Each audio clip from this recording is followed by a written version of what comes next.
ऋषि पंचमी व्रत कथा।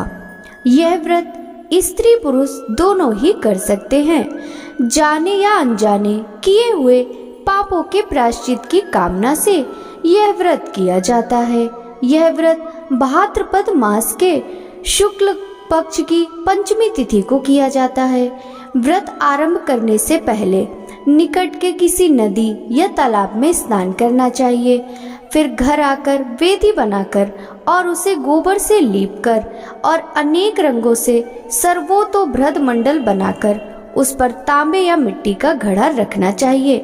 उसी स्थान पर अष्टदल कमर बनाकर अरुंधति और सप्त ऋषियों की मूर्ति बनाकर विधि पूर्वक उनकी पूजा करनी चाहिए।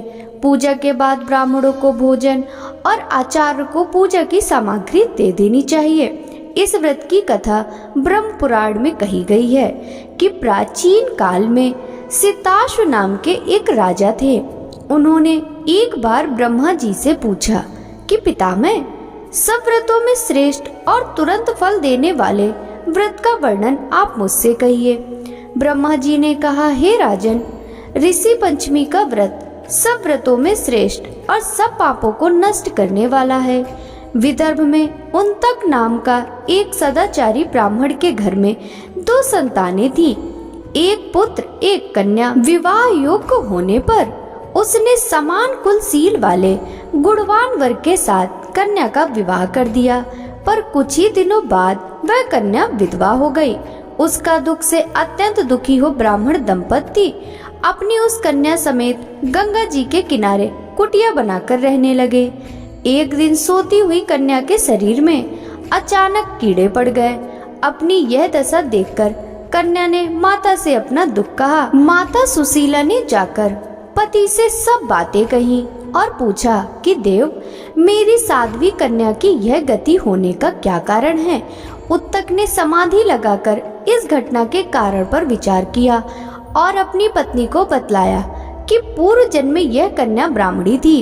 इसने रजस्वला होते हुए भी घर के बर्तनों को छुआ तथा इस जन्म में भी और लोगों को ऋषि पंचमी का व्रत करते हुए देखकर भी स्वयं नहीं किया। इसी कारण इसके शरीर में कीड़े पड़ गए हैं। धर्मशास्त्रों में लिखा है कि रजस्वला स्त्री पहले दिन चांडालिनी के समान, दूसरे दिन ग्रह घातनी के समान और तीसरे दिन धोबिन के समान अपवित्र रहती है। फिर चौथे दिन स्नान करके शुद्ध होती है। यदि यह शुद्ध मन से अब भी ऋषि पंचमी का व्रत करेगी तो इसका दुख छूट जाएगा और यह अगले जन्म में अटल सौभाग्य प्राप्त कर सकेगी। पिता के आज्ञा से कन्या ने विधि पूर्वक ऋषि पंचमी का व्रत किया और व्रत के प्रभाव से सारे दुखों से मुक्त हो गई। अगले जन्म में उसने अटल सौभाग्य, धन दान और पुत्र प्राप्ति करके अच्छे सुख भोगा।